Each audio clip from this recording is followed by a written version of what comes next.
From its humble beginnings in this building, located on 17th and Spruce Streets, the University of the Arts has grown to become one of the foremost music schools in the nation and can make claim to have educated some of the best and most acclaimed musicians throughout the country. On November 12, 2018, the school celebrated the 50th anniversary of the School of Jazz. The gala event was held at the school, now located on the Avenue of the Arts in Philadelphia. During the gala, various graduates, panel members, and artists graciously agreed to have an interview where they gave a background of their school experiences and the long-term benefits of receiving a musical education. During the panel discussion, there was a remembrance of how the school felt about jazz in those early days. Also, what jazz was considered to be. Mrs. Drake, who was the grande dame of the school, rang the fire alarm and sent everybody out onto the street. The president's wife at that time, not only did she set the fire alarm to get all of us out, but she also said that you guys were playing devil's music. Evan Schlott, one of the first jazz instructors at the school, has worked with various artists in the Philadelphia music scene and played an important role in creating one of TV's all-time music shows' theme songs.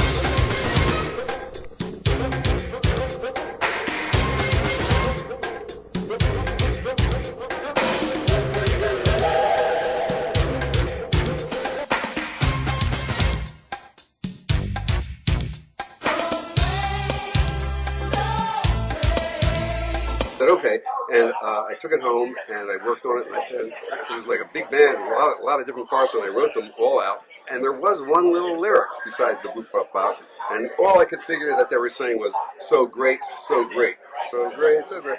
And a couple hours went by. I have to be careful with my language here, right? Okay. And I said, screw it. You know what? They didn't give me a lyric sheet. So great it is, and it was on a reel-to-reel tape deck, and I took the tape off the reel-to-reel and put it in a box and closed it and it said, Soul Train theme.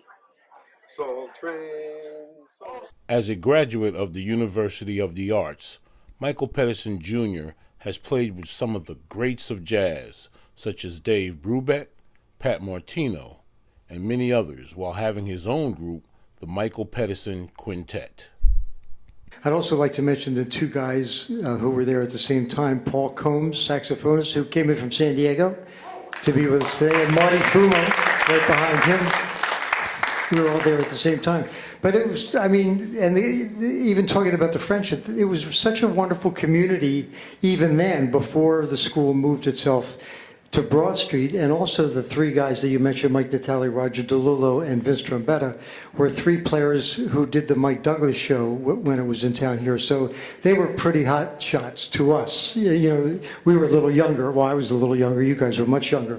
And we all, of course, identified and looked up to them as being the cats, so to speak, in Philly at the time that had the best gig in town. Started as a musical theater major, and then one of my teachers over there was like, you need to go sing, because I was in the middle of the year, and I was like, I don't think I want to act anymore. I'm just over this. I want to sing, because I was a jazz major in high school, and so when my teacher was like, go over there and sing, I said, okay. So I play in a couple of different orchestras, like the Delaware Symphony. I've subbed with the Philadelphia Orchestra. I've played with a lot of pop stars like Natalie Cole, and on recordings with different people. And now I teach at Rowan University in South Jersey. And I play in a couple of different local orchestras and bands. At the conclusion of the evening's activities, a jam session was held featuring various melodies written and arranged by the University of the Arts family members.